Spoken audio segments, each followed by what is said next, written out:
কয়েকদিন আগে বাংলাদেশের ইসলামিক দলের এক বড় নেতা, তাকে সাংবাদিক প্রশ্ন করেছে যে আচ্ছা, আপনারা যদি ক্ষমতায় যান তাহলে কি সিনেমা, নাটক, গান বাজনা বন্ধ করে দেবেন?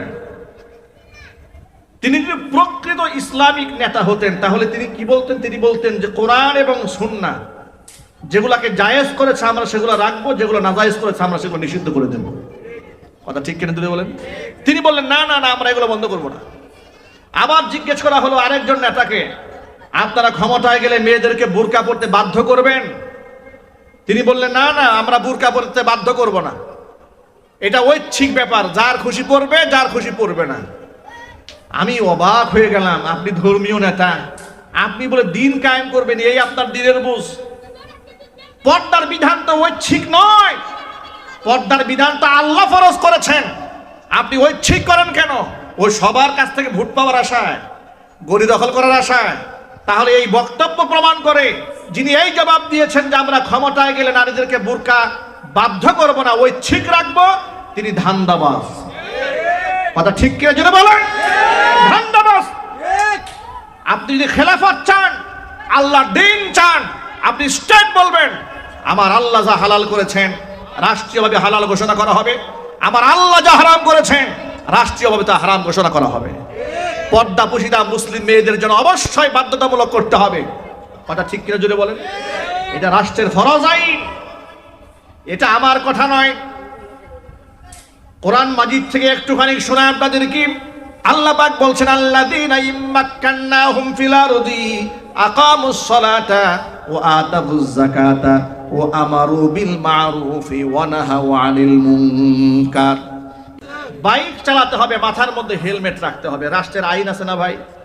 একটু যদি বলেন। এখন দেখবেন প্রশাসনের কিছু লোকেরা, আমি রাস্তাঘাটে মাঝে মাঝে দেখি, পুলিশ মাথায় হেলমেট নাই, মাথার মধ্যে হেলমেট না, উনি চালাচ্ছেন। তা আবার পথচারী কেউ কেউ বলেন, দুষ্টমি করে ভিডিও বানায়, বলে স্যার আপনার মাথায় হেলমেট কই, ভিডিও করে আবার ফেসবুকে ছাড়ে, এগুলো আমরা দেখি। যে আপনি আইন শৃঙ্খলা রক্ষাকারী বাহিনী হয়ে আপনি নিজেই বেআইনি কাজ করেন, আবার আমাদের মাথায় হেলমেট না থাকলে আমাদেরকে মামলা দেন, কিন্তু আপনি তো বেআইনি কাজ করছেন। আছে না নাই? আমাদের বাংলাদেশে রাষ্ট্রীয়ভাবে কি ঘুষ গ্রহণ করার কি বৈধতা আছে? একটু জোরে বলেন। ঘুষ বৈধতা তো নাই, বরং আপনি যে দুর্নীতি করছেন, ঘুষ গ্রহণ করছেন, এটা যদি আপনি গ্রহণ করেন রাষ্ট্রীয় দণ্ডবিধি অনুযায়ী আপনি শাস্তির যোগ্য অপরাধী হবেন। এই যে রাষ্ট্রের আইন আছে, কিন্তু এরপরেও কি ঘুষ বন্ধ হয়েছে? না, ঘুষ বন্ধ হয় নাই। রাষ্ট্রের আইন বলে দিয়েছে, সংবিধান বলে দিয়েছে, আপনি বিচারকের চেয়ারে বসে মানুষের প্রতি বেইনসাফ করতে পারবেন না, জুলম করতে পারবেন না। আইন সকলের জন্য সমান। কিন্তু এটা আইন থাকার পরেও কি বাংলাদেশে ইনসাফ কায়েম হয়ে গেছে? এটা হচ্ছে এক্সাম্পল মাত্র বোঝাবার জন্য যে রাষ্ট্র ক্ষমতায় ইমানদার গেলেই দেশের দিন কায়েম হয়ে যাবে, বিষয়টা কিন্তু তা নয়।